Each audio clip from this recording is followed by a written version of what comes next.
क्या आप जानते हैं कार्स के इलेक्ट्रिकल सर्किट में जो रिले का इस्तेमाल किया जाता है वो किस काम के लिए लगा होता है, रिले का कंस्ट्रक्शन कैसा होता है और किसी भी इलेक्ट्रिकल सर्किट में कोई रिले अच्छा है या खराब इसकी जांच कैसे की जाती है। हाय, मैं हूं संजय और आप देख रहे हैं ऑटोटेक कॉन्सेप्ट्स और मैं आज इस वीडियो में आपको बतलाने वाला हूं कि किसी भी इलेक्ट्रिकल सर्किट में रिले का इस्तेमाल क्यों किया जाता है, इसका क्या क्या फायदा है, इसका कंस्ट्रक्शन कैसा होता है और कोई भी रिले आपको अगर मिले और आपको इसे चेक करके बतलाना है कि ये रिले काम का है या नहीं, तो आप कैसे इसे बतला सकते हैं। ये सारी जानकारी मैं आज आपको बतलाने वाला हूं। इस वीडियो में दो पार्ट होंगे। पहले भाग में मैं आपको थ्योरेटिकल पार्ट बतलाऊंगा जिसमें रिले का कंस्ट्रक्शन कैसा होता है, रिले किस किस चीज़ों से मिलकर बना होता है और ये कैसे ऑपरेट होता है, इसके बारे में मैं जानकारी दूंगा। और दूसरा जो प्रैक्टिकल पार्ट होगा उसमें मैं प्रैक्टिकली रिले कैसे ऑपरेट होता है किसी भी इलेक्ट्रिकल सर्किट में वो आपको बतलाने वाला हूं। और साथ ही साथ इस बात की भी मैं आपको जानकारी दूंगा कि कोई भी रिले सही है या खराब इसकी जांच आप कैसे कर सकते हैं और कैसे ये डिसीजन ले सकते हैं कि ये रिले गाड़ी में फिट करना है या इसे यूज नहीं किया जा सकता है।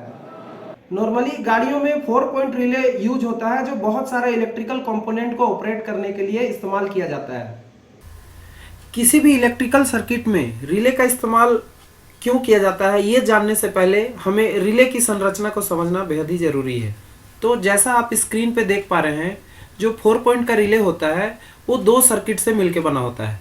पहला जो सर्किट है जिसे हम कंट्रोल सर्किट के नाम से जानते हैं और दूसरा सर्किट जिसे हम पावर सर्किट के नाम से जानते हैं। कंट्रोल सर्किट पिन नंबर 85 और 86 से कनेक्टेड होता है, जबकि पावर सर्किट पिन नंबर 30 और 87 से कनेक्टेड होता है। 30 जो पॉइंट होता है वो बैटरी से जो इनपुट है वो 30 नंबर पॉइंट पे आके रुका रहता है और 87 जो है कंज्यूमर से कनेक्टेड होता है। और यहाँ पे आप देख रहे हैं कॉन्टेक्ट ब्रेकर पॉइंट, ये जस्ट एक स्विच का काम करता है। वहीं अगर कंट्रोल सर्किट की हम बात करें तो इसमें एक सॉफ्ट आयरन कोर होता है और इसमें कोइल्स लपेटा हुआ होता है। जब जब हम कंट्रोल सर्किट में इलेक्ट्रिकल करंट सप्लाई करते हैं तब तब ये इलेक्ट्रोमैग्नेट बन जाता है और जैसे ही ये इलेक्ट्रोमैग्नेट बनता है यहाँ पे पावर सर्किट में जो कॉन्टैक्ट पॉइंट है वो जो 30 नंबर का पिन है, 30 नंबर का पिन है, वो जाके 87 से कनेक्ट हो जाता है, जिससे बैटरी से जो आता हुआ पावर 30 नंबर पॉइंट पे जो रुका था वो 87 पे सप्लाई होते हुए कंज्यूमर तक पहुंच जाता है। तो मैं आपको दिखलाना चाहूँगा कि ये देखिए, जैसे ही हम कंट्रोल सर्किट में करंट सप्लाई करते हैं हमारा जो कंट्रोल सर्किट है वो इलेक्ट्रोमैग्नेट बन जाता है और जैसे ही इलेक्ट्रोमैग्नेट बनता है ये कॉन्टैक्ट पॉइंट को कनेक्ट कर देता है और कनेक्ट करने पे जो पावर सप्लाई बैटरी से 30 नंबर पिन पे आके रुका था वो सप्लाई 87 नंबर पिन से होता हुआ कंज्यूमर तक पहुंच जाता है। आप देख पा रहे हैं कि मेरे हाथ में 4 पॉइंट का रिले है जिसमें से 4 पिन आपको विजिबल होंगे। ये दोनों बड़ा बड़ा जो पिन है वो पावर सर्किट के लिए है और ये जो छोटा छोटा पिन है वो कंट्रोल सर्किट के लिए। तो जैसे मैंने आपको बताया था कि कंट्रोल सर्किट में 2 पिन होते हैं, एक 85 और एक 86 जो आपको स्क्रीन पे दिख रहा है, और पावर सर्किट में 2 पिन होता है, एक 30 और एक 87, यहाँ पे आप देख पा रहे होंगे। तो ये 4 पॉइंट नॉर्मली ओपन रिले है जो मैं आपको दिखला रहा हूँ। अभी मैं क्या करने वाला हूँ, इसका जो कवर है ये मैं रिमूव कर दूंगा ताकि आपके बेटर अंडरस्टैंडिंग के लिए कि इसका कंस्ट्रक्शन कैसा होता है, इसके अंदर जो रिले का कंस्ट्रक्शन है वो कैसा है। तो आपके बेटर अंडरस्टैंडिंग के लिए मैंने इस रिले के कवर को रिमूव कर दिया है और आप देख पा रहे हैं कि ये जो कॉइल्स है ये इलेक्ट्रोमैग्नेट है, ये कंट्रोल सर्किट का पार्ट है। कंट्रोल सर्किट अभी आप देख पाएंगे कि इस कॉइल्स में जो इस कॉइल का 2 छोर है वो जाके कंट्रोल सर्किट से जुड़ा हुआ है। मैं आपको दिखलाता हूँ। एक ये छोर दिख रहा है, इस कोइल का एक भाग यहाँ पे और दूसरा भाग यहाँ पे है, जो दोनों कंट्रोल सर्किट के पिन से कनेक्टेड है। और पावर सर्किट की अगर मैं बात करूँ, तो ये देखिए, मैं कैमरे को थोड़ा, हाँ ये देखिए, ये पावर सर्किट का एक पिन इस पॉइंट पे, कॉन्टैक्ट पॉइंट पे है, और दूसरा जो ये है, ये पिन इस पिन से जुड़ा है। ये देखिए, यहाँ से यहाँ तक ये है, और ये पिन जो है पावर सर्किट के इस पिन से जुड़ा है। अभी आप देखेंगे कि यहाँ पे गैप है, इसका मतलब है कि पावर सर्किट अभी कनेक्टेड मोड में नहीं है। नॉर्मली इस तरह के रिले को हम लोग नॉर्मली ओपन कहते हैं। ये आप देख पा रहे हैं, कॉन्टैक्ट पॉइंट है। अब ये जैसा कि मैंने बताया था कि रिले में जब हम इस कंट्रोल सर्किट में करंट सप्लाई करते हैं, तो ये जो कॉइल है वो इलेक्ट्रोमैग्नेट बन जाता है। ये कॉइल जो है ये इलेक्ट्रोमैग्नेट बनता है, और जैसे ही ये इलेक्ट्रोमैग्नेट बन जाता है, इस कॉन्टैक्ट पॉइंट को अपनी तरफ अट्रैक्ट करता है। इस कॉन्टैक्ट पॉइंट को जब अपनी तरफ अट्रैक्ट करता है, तो 30 नंबर पिन जो है वो 87 में जाके टच कर जाता है। ये देखिए।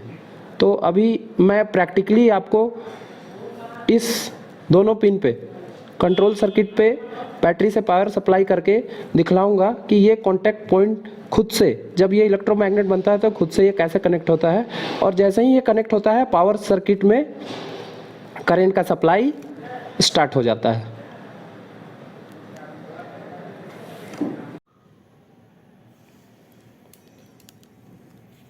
इस रिले को ऑपरेट करने के लिए सबसे पहले मैंने कंट्रोल सर्किट में 2 वायर कनेक्ट किए हैं। आप देख पा रहे होंगे, 2 वायर मैंने कनेक्ट किया है, और इस वायर से मैं करंट सप्लाई करने वाला हूँ। तो पावर सप्लाई करने के बाद हम देखेंगे कि ये जो कॉन्टैक्ट पॉइंट है, ये कॉन्टैक्ट पॉइंट अभी ओपन कंडीशन में है।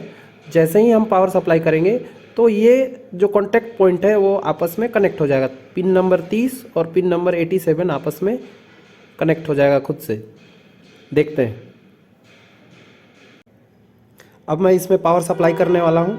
आप ध्यान से देखिएगा, ये contact point on off, on off, on off.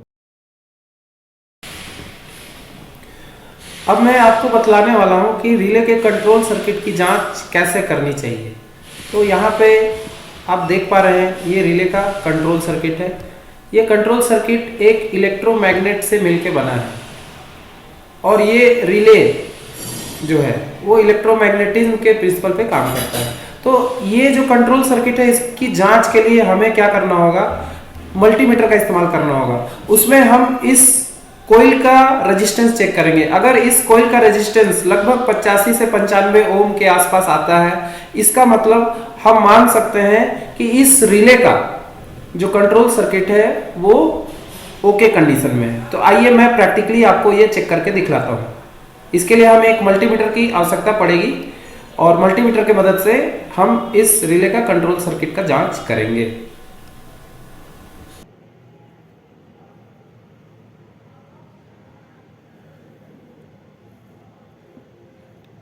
यहाँ पे मैं इस रिले का कंट्रोल सर्किट को चेक कर रहा हूँ, और जैसा कि आप देख पा रहे हैं कि कंट्रोल सर्किट में यहाँ पे आपको 86 ओम का रेजिस्टेंस मिल रहा है। इसका मतलब कि इस रिले का जो कंट्रोल सर्किट है वो सही है। अगर यहाँ पे कुछ भी शो नहीं करता है या OL शो करता है, इसका मतलब आप मान सकते हैं कि ये जो कंट्रोल सर्किट का कॉइल है वो कहीं से कटा हुआ है।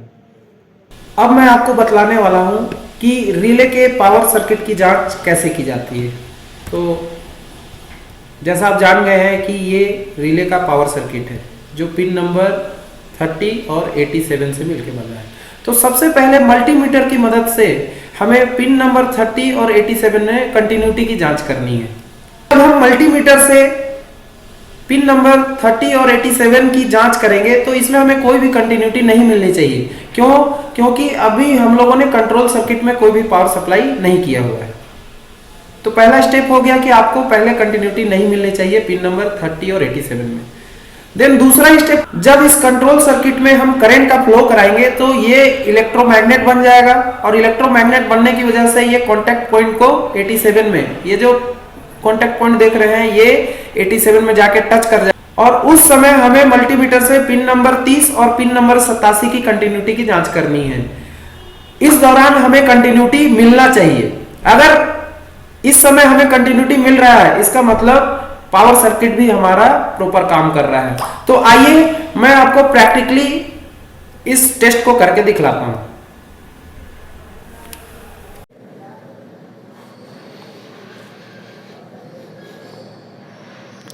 अब मैं आपको पावर सर्किट चेक करके दिखलाने वाला हूं। तो अभी मैंने कंट्रोल सर्किट में कोई भी पावर सप्लाई नहीं किया है, कोई भी करंट सप्लाई नहीं किया है और अभी आप देख पाएंगे कि मैं इन दोनों पॉइंट पे चेक कर रहा हूं। तो आप देख पा रहे हैं कि कोई भी कंटिन्यूटी नहीं है।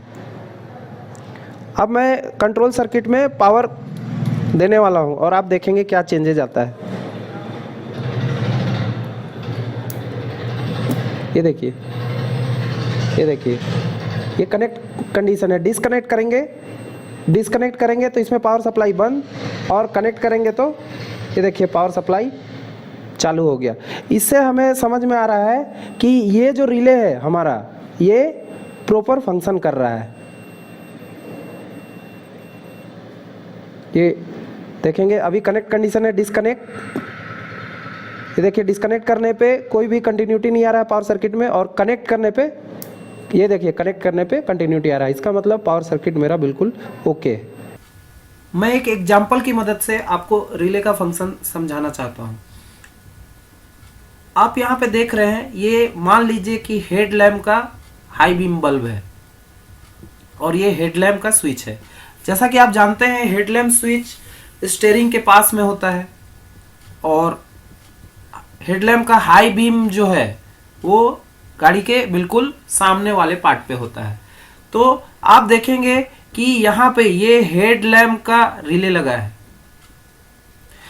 अब क्या है कि हेडलैम्प स्विच जो है जो स्टीयरिंग के पास लगा है वहां हम बहुत पतला तार लेके जाते हैं और वहां पे एक बहुत छोटा सा स्विच लगाते हैं और बहुत छोटे स्विच के मदद से जैसे ही हम उस स्विच को ऑन या ऑफ करते हैं वो हेडलैम्प के लिए लगा जो रिले है उसको ऑन और ऑफ कर देता है और उसकी मदद से बैटरी के द्वारा हेडलैम्प के लिए हेवी करंट का फ्लो जो है रिले के साथ ही हेडलैम्प बल्ब तक पहुंचा दिया जाता है।